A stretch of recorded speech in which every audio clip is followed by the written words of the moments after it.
Bem, pessoal, vamos de BTC no fim de tarde desse domingo, 26 de novembro. Agora na Espanha são 22 horas e 2 minutos.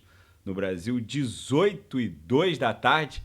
Gente, a BTC está concluindo o desenho desse corpo real comprador aqui no semanal, com uma protuberância ascendente do corpo real e também do pavio superior. O pavio superior da semana passada fez a máxima em 37.980. O pavio superior dessa semana fez a máxima em 38.414. Eu não consigo entender como pode existir alguém que reconheça alguma tendência de baixa nessa movimentação da BTC no semanal. Como algum analista pode entender que há um prognóstico ou um viés de baixa para o médio e curto prazo, com a BTC ostentando essa distância aqui entre a upper e o corpo real comprador? Gente, a Bitcoin está transitando por cima do canal de Keltner, por cima da upper e muito afastada da upper. Ou seja, não há qualquer tendência de baixa nem no médio, nem no curto, nem no longo prazo. Diante desse ímpeto comprador, a BTC só vai descansar acima de 40 mil dólares. Na minha leitura, vai até dar uma agulhada ali para um patamar próximo de 44. Tem analistas dizendo que a onda 1 aqui no semanal vai bater 50 mil. Já eu vou falar sobre isso. No intraday, a BTC fez um pega-ratão aqui com os shortados. Ela chegou a estressar a Lauer, fez a mínima hoje em 37.150 e voltou direto para ver o VWAP. Agora tá tentando estressar a primeira upper. Aquela minha operação no intraday tá quase fechando no gain. Já vai ser lucro no meu bolso e no bolso dos assinantes também, que eu ofertei o sinal vencedor na sala de sinais. Na Seara Fática, o autor de Pai Rico, Pai Pobre, Roberto Kiyosaki, diz que a BTC vai explodir para 135 mil dólares no mínimo, assim que os ETFs de BTC no mercado spot iniciarem a sua negociação no mercado financeiro tradicional norte-americano. Segundo ele, o comportamento da BTC vai ser muito parecido com o comportamento do ouro. O ouro também, ele teve os ETFs autorizados na década de 1970 e promoveu um rally, uma pernada de alta brutal que vai se repetir, segundo ele, em relação à BTC. E um grupo de traders prevê BTC a 60 mil dólares. Eles estão dizendo que a BTC vai, na verdade, desenhar uma onda 1 que ainda não terminou, até 50 mil, ou uma onda 3, né? Segundo eles, a onda 1 começou em 15.400 e tal, aí corrigiu numa onda 2, a onda 3 vai até 50 mil, a gente está prognosticando a onda 3 a 44 mil, depois uma onda 4 e numa onda 5 vai buscar 60 mil.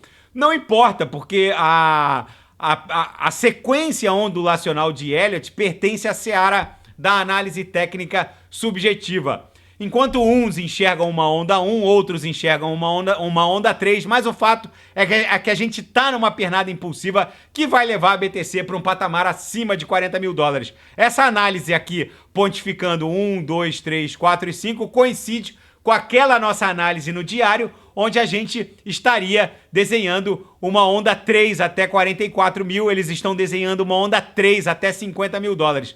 Não importa. Na seara geopolítica e finanças internacionais, a guerra russo-ucraniana está prestes a terminar. Um triste fim. Não adianta, quando os Estados Unidos não querem, não adianta tentar forçar um conflito dessa magnitude, porque sem o financiamento norte-americano não existe nenhum conflito que seja capaz de se desdobrar contra a Rússia ou contra a China sem um financiamento forte dos Estados Unidos e da OTAN como um todo. Os Estados Unidos e a OTAN não estão mais enviando munições, o americano não financia mais esse conflito e ele está caminhando fortemente para um triste fim, onde a Ucrânia vai perder basicamente 30% do seu território, a região de Donbass e a Crimeia vai acabar ficando com os russos num futuro muito breve. Os diplomatas já estão a postos para sentar numa grande mesa e negociar a perda de pelo menos 30% do território ucraniano. O fato é que não tem como negar. Não só a Ucrânia, mas Israel também deve a maior parte da sua existência ao poderio militar norte-americano. Mas não há como comparar a Ucrânia com Israel, já que os Estados Unidos hoje são o lar da maior diáspora judaica da história. Quase 6 milhões de judeus moram nos Estados Unidos. É basicamente a mesma quantidade de judeus que tem em Israel. Israel deve ter 7 milhões de judeus. Os Estados Unidos são o lar de 6 milhões de judeus. Só existem um pouco mais de 13 milhões de judeus no mundo. Ou seja, para vocês terem uma ideia, o Brasil não tem nem 120 mil judeus. É basicamente uma segunda Israel, os Estados Unidos. E o fato é que o apoio dentro do seio social norte-americano para defender o Estado de Israel não encontra paralelo em nenhum lugar do mundo.